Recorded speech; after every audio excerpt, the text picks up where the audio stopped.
Stop. You're driving. You see a speed bump. It's just a bump, right? You've gone over it 1,000 times. But what if you don't slow down? What if you hit it at 60 miles per hour? 100? 200? Does your car fly?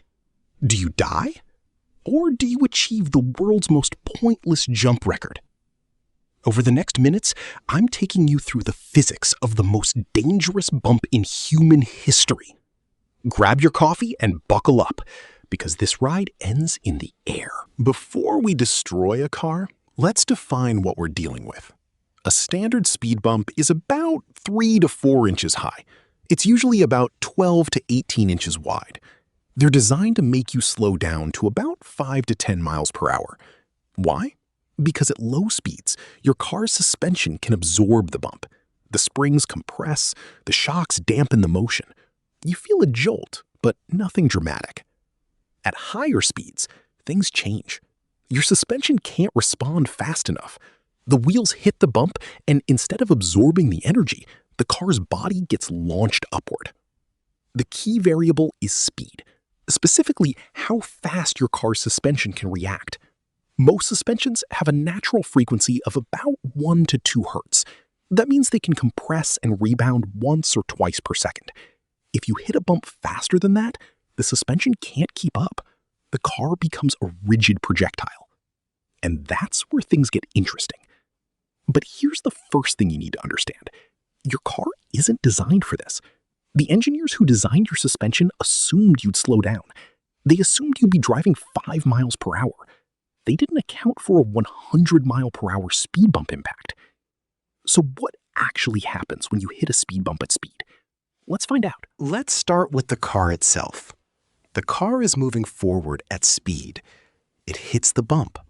The wheels go up. The body stays in motion. Newton's first law, an object in motion stays in motion unless acted upon by an outside force. The outside force is gravity and the bump. When the wheels hit the bump, the car's body continues moving forward, but the wheels are forced upward.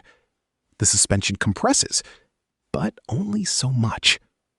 Once the suspension bottoms out, the entire car moves upward. How fast? Let's do the math. At 60 miles per hour, the car covers about 88 feet per second. A speed bump is about 1.5 feet wide. So the car crosses the bump in about 0.017 seconds. That's 17 milliseconds. The suspension has 17 milliseconds to react. It doesn't. The car goes airborne. How high? At 60 miles per hour, hitting a 4-inch bump at that speed generates a vertical acceleration of about 10 times the force of gravity.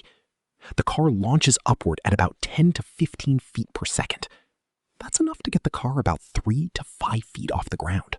At 100 miles per hour, the car crosses the bump in 0.01 seconds.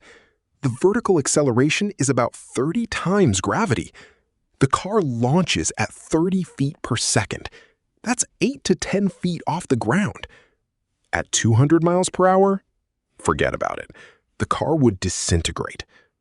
But let's say the car survives. It's in the air. Now what? The car is now a projectile.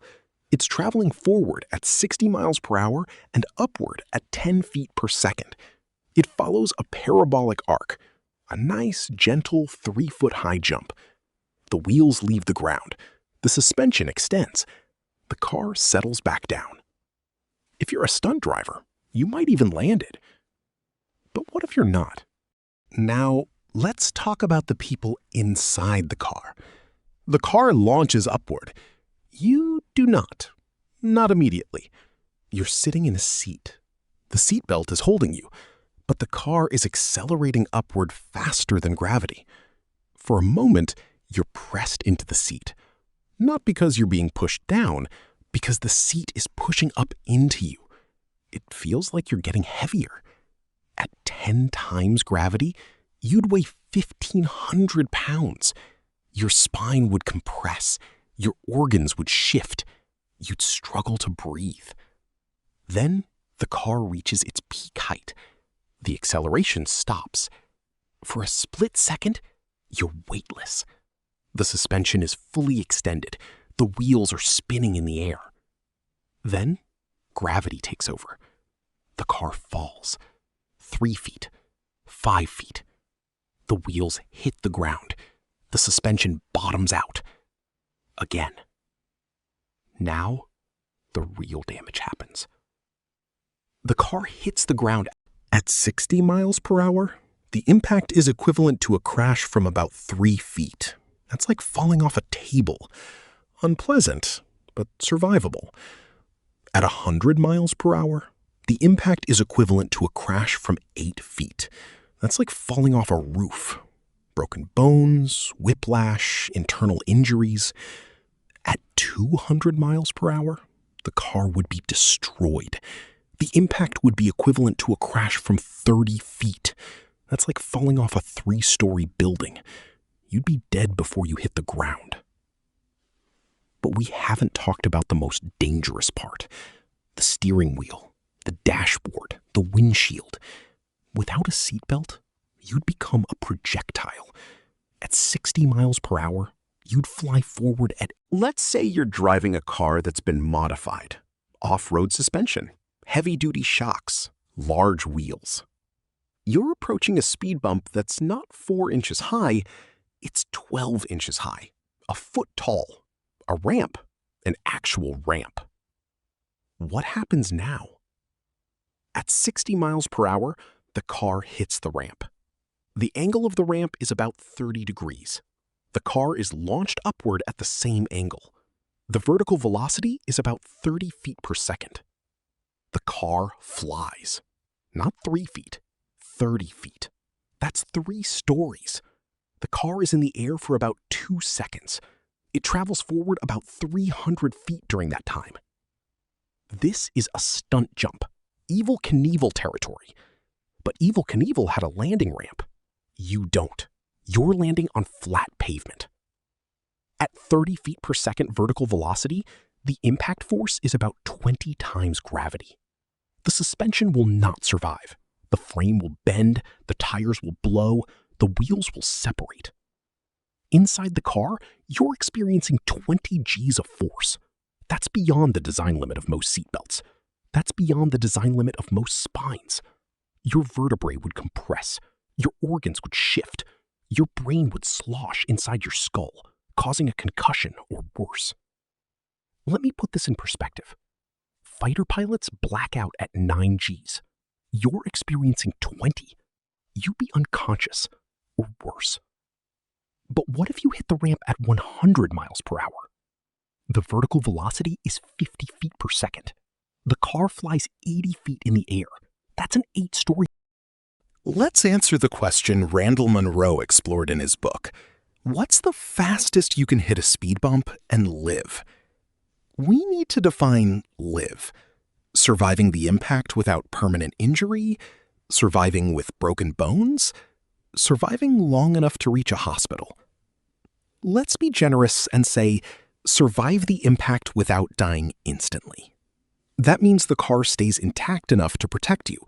The seatbelt holds, the airbag deploys, you're conscious.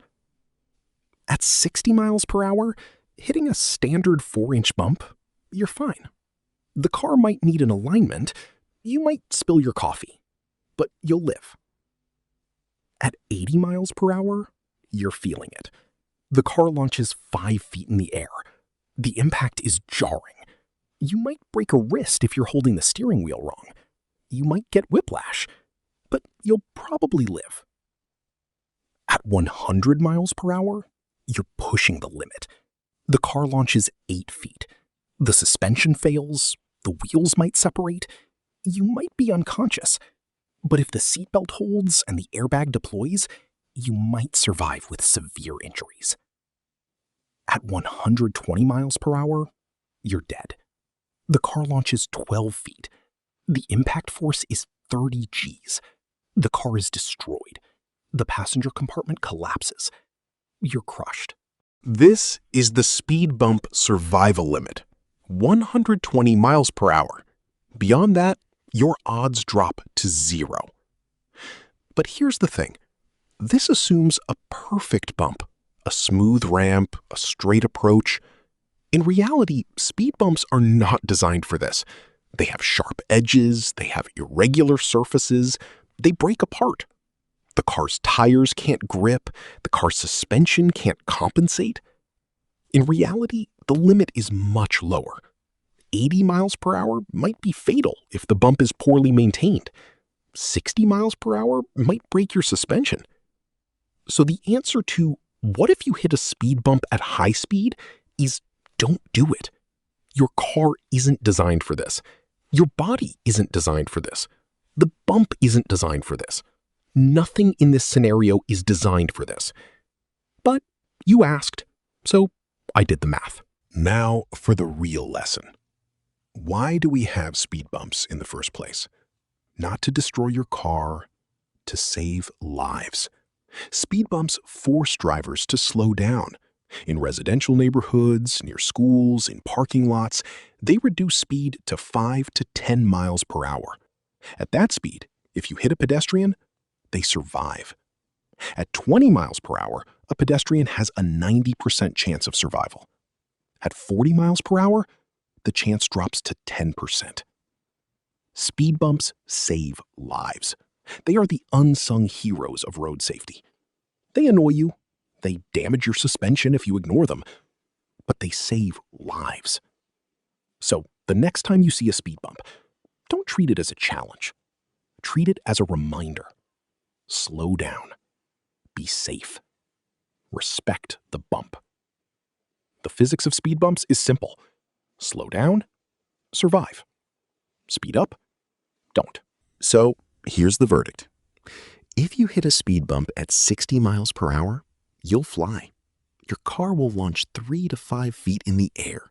You'll land hard. Your suspension will be damaged. But you might live. At 80 miles per hour, you'll fly 5 to 8 feet. Your suspension will fail. You'll have whiplash, broken bones. You might lose consciousness. At 100 miles per hour, you're in serious trouble. The car will launch 8 to 10 feet. The impact will be equivalent to falling off a roof. You'll be severely injured. At 120 miles per hour, the car won't survive. The suspension will disintegrate. The wheels will separate. The passenger compartment will collapse. You won't survive. So don't hit speed bumps at high speed. It's not a challenge. It's not a stunt. It's a bad idea. But it's a fascinating question. And that's what this channel is all about. Thank you for watching. If you enjoyed this video, subscribe and hit the bell. And don't forget to tell me in the comments, what's the fastest you've ever hit a speed bump? See you in the next video. Stay curious, stay safe.